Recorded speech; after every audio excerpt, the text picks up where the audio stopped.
a tu ventana.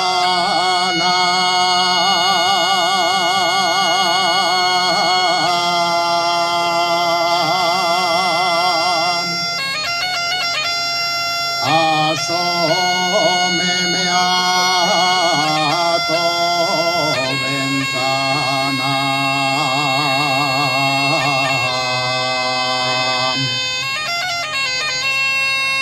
Por ver que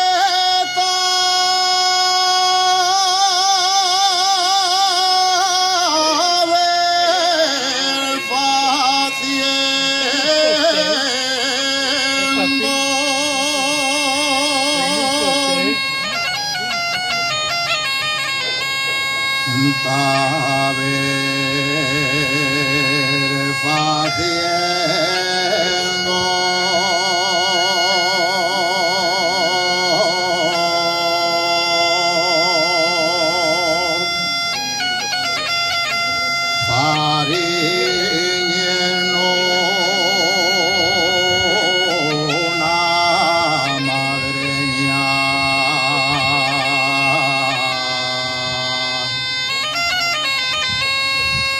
Vaya mujer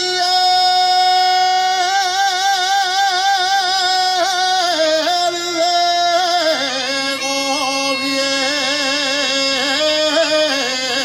gobierno,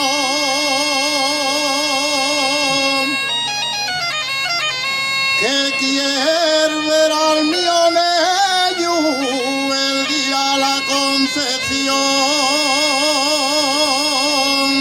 con unos pantalones de sordes y aretón.